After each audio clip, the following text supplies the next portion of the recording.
Hi friends, welcome to Rani's kitchen. ഇന്ന് നമുക്ക് കണവ അല്ലെങ്കിൽ കൂന്തൽ കൊണ്ട് തോരൻ ഉണ്ടാക്കുന്നത് എങ്ങനെയാണെന്ന് നോക്കാം. കണവ തോരൻ ചോറിലൂടെ കഴിക്കാനായിട്ട് വളരെ ടേസ്റ്റി ആയിട്ടുള്ള ഒന്നാണ്. കണവ തോരൻ ഉണ്ടാക്കാനായിട്ട് ഞാൻ കുറച്ച് കണവ ഇതുപോലെ ചെറിയ പീസസ് ആയിട്ട് കട്ട് ചെയ്ത് വെച്ചിട്ടുണ്ട്. ഇതൊരു 250 ഗ്രാം കണവ ഉണ്ടാകും. അത് ഞാൻ നന്നായിട്ട് കഴുകി വൃത്തിയാക്കി വെള്ളം മാറ്റി വെച്ചിട്ടുണ്ട്. ഇനി ഇതൊന്ന് വേവിക്കാനായിട്ട് വയ്ക്കാം. കണവ വേവിക്കാനായിട്ട് ഒരു കുക്കർ എടുത്ത് വെച്ചിട്ടുണ്ട്. ഈ കുക്കറിലേക്ക് കണവ ഇട്ട് കൊടുക്കാം.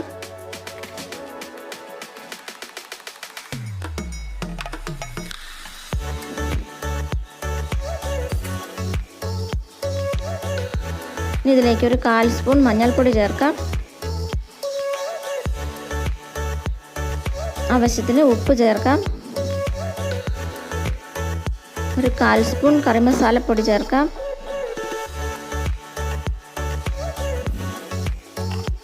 ഇനി ഇതിലേക്ക് ഒരല്പം വെള്ളവും കൂടെ ഒഴിച്ച് ഒന്ന് ഇളക്കി കൊടുക്കാം.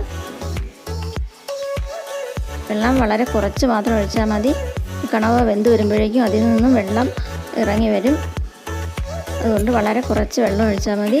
ഇനി ഇതൊന്ന് ഇളക്കി കുക്കർ അടച്ച് വെച്ച് 3 വിസിൽ കേൾക്കുന്നത് വരെ വേവിക്കാം.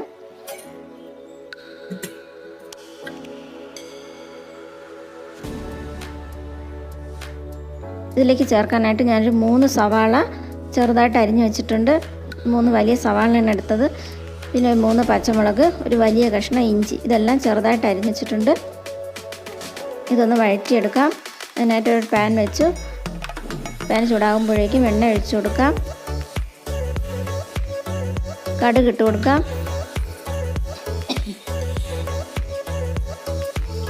വറ്റൽമുളക് ചേർക്കാം. കറിവേപ്പില ചേർക്കാം.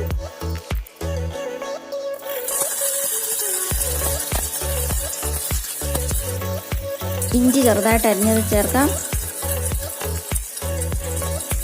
ഇഞ്ചി ഇട്ടൊന്ന് ഇളക്കിയ ശേഷം അരിഞ്ഞു വെച്ചിട്ടുള്ള സവാളയും പച്ചമുളകും കൂടി ചേർത്ത് കൊടുക്കാം.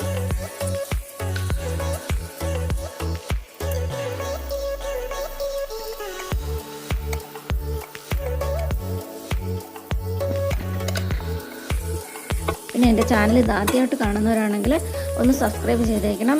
അതിനടുത്തുള്ള ബെൽ ഐക്കണും കൂടെ ഒന്ന് ക്ലിക്ക് ചെയ്യണം. സവാള പെട്ടെന്ന് വഴന്ന് വരാനായിട്ട് അല്പം ഉപ്പും കൂടെ ചേർത്ത് വഴറ്റാം.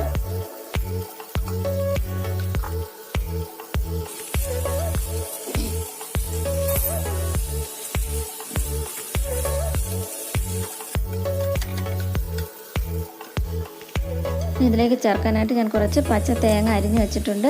അതും കൂടെ ചേർത്ത് കൊടുക്കാം. ഇനി ഇതൊന്ന് നന്നായിട്ട് വഴറ്റിയെടുക്കണം. സവാള ചെറുതായിട്ടൊന്ന് ബ്രൗൺ കളർ ആവുന്നത് വരെ വഴറ്റി കൊടുക്കാം. ഇനി ഇതിലേക്ക് 1/2 ടീസ്പൂൺ മഞ്ഞൾപ്പൊടി ചേർക്കാം. 1 ടീസ്പൂൺ മുളക് പൊടി ചേർക്കാം. മുളക് പൊടി ഓരോരുത്തരുടെ ഇഷ്ടത്തിനനുസരിച്ച് ചേർക്കണം. പിന്നെ കണവ കൂടുതലുണ്ടെങ്കിൽ കൂടുതൽ മുളക് പൊടി ചേർക്കണം. 1 ടീസ്പൂൺ മല്ലിപ്പൊടി ചേർക്കാം. 1/2 ടീസ്പൂൺ കറി മസാലപ്പൊടി ചേർക്കാം. 1/4 ടീസ്പൂൺ കുരുമുളക് പൊടി ചേർക്കാം. ഇതെല്ലാം കൂടെ നന്നായിട്ട് വഴറ്റി കൊടുക്കണം. മുളക് പൊടി മല്ലിപ്പൊടിയുടെയൊക്കെ പച്ചമണം മാറുന്നത് വരെ ഒന്ന് ഇളക്കി കൊടുക്കാം.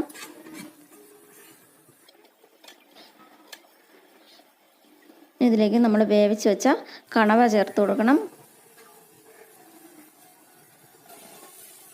കണവയിലുള്ള വെള്ളം കൂടെ ചേർത്ത് വേണം ഇതിലേക്ക് ഒഴിച്ചു കൊടുക്കാനായിട്ട്.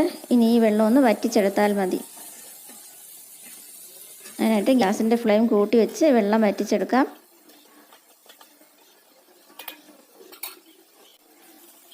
ഇതിപ്പോൾ വെള്ളമൊക്കെ വറ്റി വന്നിട്ടുണ്ട്. ഇനി ഇതിലേക്കുള്ള അരപ്പ് തയ്യാറാക്കാം.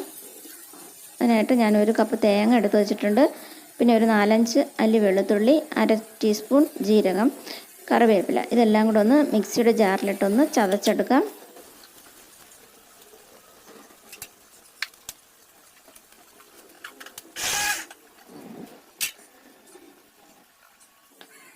ചതച്ച അരപ്പ് ഇതിലേക്ക് ഇട്ട് കൊടുക്കാം.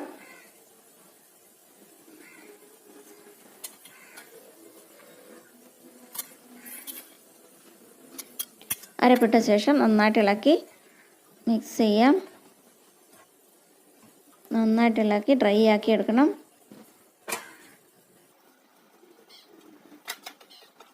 കുറച്ച് സമയം ഇതുപോലെ ഇളക്കി കൊടുത്താൽ വെള്ളമൊക്കെ വറ്റി നല്ലപോലെ ഡ്രൈ ആയിട്ട് കിട്ടും.